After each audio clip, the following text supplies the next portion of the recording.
It is Sunday, the 18th day of May 2014. You are watching Ebro Africa Primetime News. First, the headlines.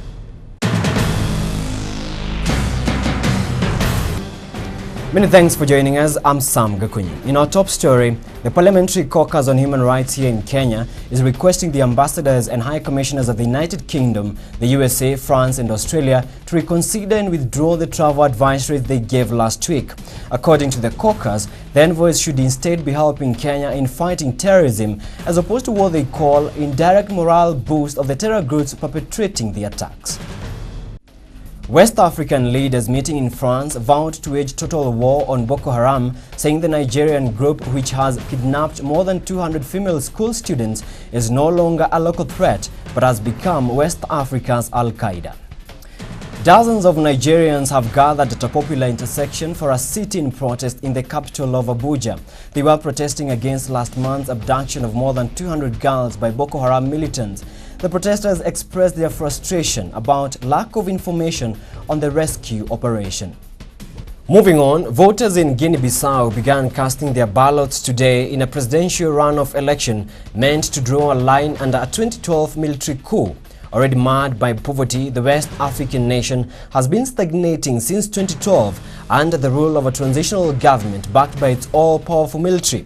The election is expected to renew cooperation between the chronically unstable West African nation and its donors and investors.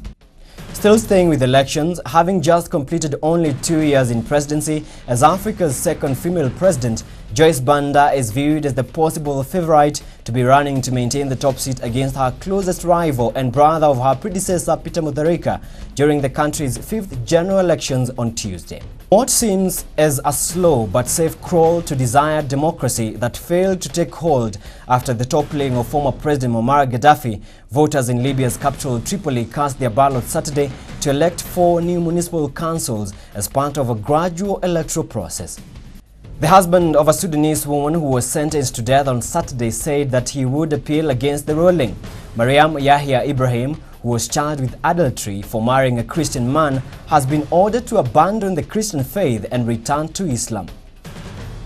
As final bodies are pulled from Turkish mine, the death toll now stands at 301 for the country's worst industrial disaster ever. Meanwhile, 18 people, including company executives, have been detained as Turkish officials investigate the mining disaster. In the just concluded India elections, India Prime Minister Manmohan Singh tendered his resignation, ending a 10-year run after Narendra Modi's victory decimated the ruling Congress party and the Nehru-Gandhi dynasty that has largely ruled India since its independence in 1947. Moving on, Chinese ships departed for Vietnam to evacuate its nationals amid continuing anti-Chinese protests. The protests have been triggered by China's decision to move one of its oil rigs into contested waters in the South China Sea. Now, some good news on renewable energy. On the remote Indonesian island of Sumba, communities are harnessing energy from the sun, wind, rivers and even pig dung in a bid to go 100% renewable. In Kenyan football, Kenya has started her campaign to qualify for the 2015 African Cup of Nations with a 1-0 win over Comoros. Our reporter Hesbon Mugambi was at the stadium and has the details. Atletico Madrid fans celebrated on Saturday as their team secured their first La Liga title in 18 years after coming from behind to draw 1-1 at Barcelona. And that's all we had for you on today's edition of Ebro Africa Primetime News. I'm Sam Gakunyi. Many thanks for watching.